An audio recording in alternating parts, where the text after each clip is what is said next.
Family and fellow soldiers, I'm the Professor, and this is the Moment of Truth. Now, I don't know whether or not somebody's been watching reruns of VH1's Greatest Hits, but back in the day, there was the old story that Suge Knight dangled Vanilla Ice out of the 10th story window of some building or other, and that apparently this is something that has made it into the legerdemain of 90s rap music. Now, naturally, Vanilla Ice, the faux rapper, denies that this little incident happened. After all, how could such a degrading, demeaning thing happen to someone as cool as Ice? And yet, for some reason, I'm hearing the same story being said about P. Diddy, of all people. This guy's got more civil suits coming out of the woodwork than you can imagine. 24 civil lawsuits in the last year alone. 24. You can make a comparison to Cosby on that front, though I don't know if the New Yorker is going to be doing a spread about him and all of his accusers. But to be honest with Diddy, that's about as far with the comparisons as I'm willing to go. Cosby had an on-again, off-again relationship when it came to being on the right side of the black community, but at least occasionally he did do things that were genuinely in our interest. Diddy, on the other hand, didn't serve anyone's interest but his own. And he sees where that put him, or perhaps not. Now, for the slow coasts out there, this is something that merits mentioning, because like all the other phony white media hysteria, whenever a black person or anything remotely associated with black people is in the news, this is not going to stop with Puff Daddy. This is not about him. He's being used as a proxy for the black community. That's the purpose that he serves. Now, when's the last time you heard about a white celebrity who was getting dragged like this, where every little salacious rumor was being made into front page news about them? I mean, look at what's been going on in the last couple of years alone. It's been a while since they decided to have some white man front page. Danny Masterson was about the last one I can think about, and that was a while ago. And this is all going on during your boy Biden's watch, mind you. And the same white media that loved P. Diddy, and nobody apparently knew anything about these decades-long debauchery fests that he was allegedly having, they didn't know anything about R. Kelly either. And what they knew wasn't enough to keep them from inviting him on their talk shows, having him at their concerts, and going gaga over him. That's the way that it always goes, isn't it? But then again, these people, they're doing far worse than the stuff that they accuse Kelly and Diddy of. They're having a real field day going after P. Diddy. They're loving every minute of it. Meanwhile, you had that Abercrombie & Fitch CEO who was also arrested and charged on charges more serious than what they've got against Diddy, with more victims, by the way, and yet they gave him bail the very day that he was arraigned. There was no outrage over that then or now. They didn't care. So it's not the alleged crime or the number of victims that matters here. P. Diddy, on the other hand, they're acting like one of the most recognizable black men on the planet would be able to skip town or something.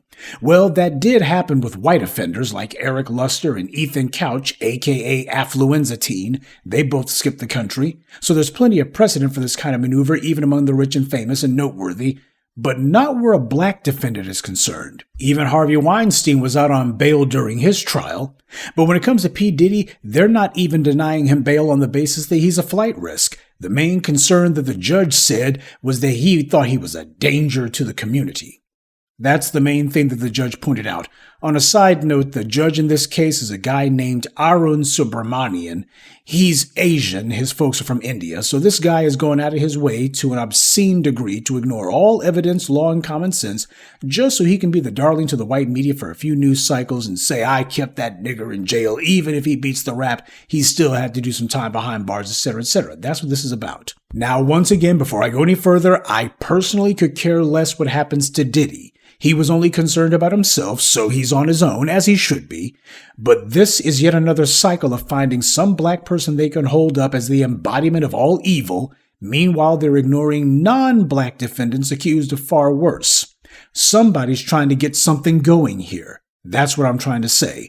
This is what Biden and company are doing on their way out the door. They're knowingly pushing a judicial trend that may well continue once the orange man retakes office. Remember, anti-black racism is a bipartisan issue. But Diddy has no one to blame for this but himself. None of these black celebrities do. They've got so much contempt for black people they can't even be bothered to protect themselves. Instead of using their money to goof off and hold lavish parties, they instead should exercise some common sense and realize that the best way to make sure that you don't get prosecuted is to have the prosecutors in your pocket. But they understand that their job is not to challenge the actual order. They trust all of these good people from the dominant society who they surround themselves with, And when it inevitably comes time to take them down, those very same people they trusted will be the first ones to jump in front of the cameras saying, yeah, he was a bad guy, and we knew it all along. We saw things. We heard things. We saw it with Michael Jackson, Bill Cosby, R. Kelly, etc. Agent DuVernay admitted that she had heard the rumors about Harvey Weinstein, but she didn't seem to have very much to say about him at the time. It was only when she felt it was safe that she finally expressed some minor misgivings, though not for very much and not for very long. That's the way it is with black folks. They know that when somebody from the dominant society is getting dragged, they're not supposed to join in with the bandwagon. They're not supposed to leap in on that one. No matter whether you like Diddy or Kelly is irrelevant. The people prosecuting these guys, they don't care about that. They only care that these are high-profile black figures who can be held up as a proxy for the rest of us. And Diddy also stands as a signal lesson for these black celebrities, not that they're bright enough to learn it, they don't seem to learn from anything. But don't imagine for a moment that Jay-Z cannot or will not wind up in the same position as Diddy. I'm sure that Diddy justified and rationalized the things that he did, like vote or die, on the basis that it was some kind of chess move. And white power is showing that it had him checkmated from the jump. Quite the fall from grace, from the top 10 to the bottom bunk. And speaking of people who never learn, it's not just P. Diddy who's showing that he doesn't actually learn the lessons of life. Damian Williams, the guy who's prosecuting Diddy, the U.S. attorney from the Southern District of New York, well, he apparently didn't get the memo that all of these prosecutions that these black prosecutors carry out doesn't help them climb the ladder. And yeah, he did get convictions against former Congressman Bob Menendez and crypto crook Sam Bankman-Fried. Sam Bankman-Fried ripped off $8 billion. And yet his sentence is light compared to what it is that R. Kelly has got and what it is that Diddy's looking at. Those U.S. attorneys' posts are very important, and the returning Trump administration has already announced they're going to be replacing Damian Williams with some Trump flunky. Williams, for his part, has announced that he'll be resigning on December 13th. This guy was just so sure that he was going to use Diddy as his stepping stone to climb the political ladder. I'm sure that he thought that he was going to duplicate the same moves that another U.S. attorney from New York was able to pull back in the day. I'm talking about Rudy Giuliani. He made his bones going after mafia figures. And I guess Damian Williams wanted to show, well, if an Italian-American like Giuliani could go after other Italian-Americans, I'll make my bones going after the black ones. Because they're not going to reward you for going after Menendez or going after a white Jewish guy like Sam Bankman-Fried. Nah, the only hope you got is you got to show that you're going to put some Negro heads on the trophy wall. But as it turns out, Damian Williams didn't need to worry about that. He'll be gone in a little over a week, and whichever Trump stooge gets the job next, should they successfully convict Diddy, they'll credit it to the new guy who will surely be white. Damian Williams won't even be a footnote. But on the other hand, if the case turns out to be a dud, you can bet that they'll be blaming Damian Williams and saying he had a weak case to begin with, no matter the fact that they continued it or not. Damian Williams would surely disagree with this assessment, but the reality is he has more than a little in common with Diddy beyond skin color. Both of them are inventions of white power. Diddy was created by the white media, and Damian Williams is an invention of the white government. And both of them were utterly reliant on white media coverage for their power. And when that white support was no longer there for both of them, they have now both found themselves losing the very positions they depended on white power to maintain for them. Damian Williams, of course, is not going to be able to understand that concept any more than Diddy had.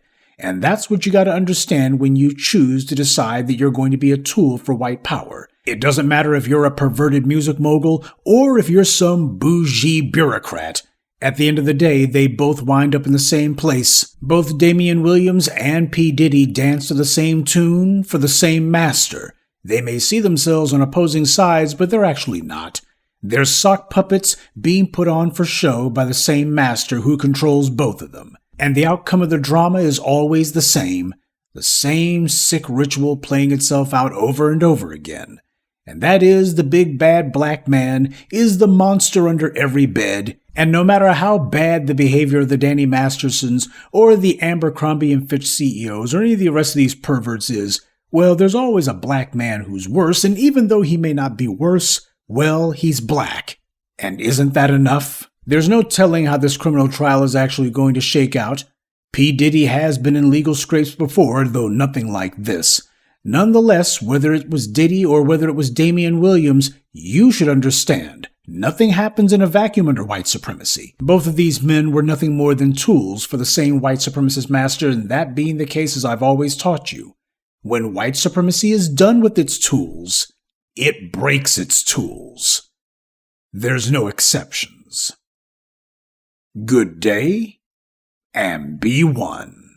I'd like to take a moment to mention some of our contributors: Amir Miller, Ronald Waits, Dia Williams, Joseph Isaiah, and Black Truth United. Salute to them, and thank you to everyone for listening, liking, and sharing this message. Black empowerment only exists because of you.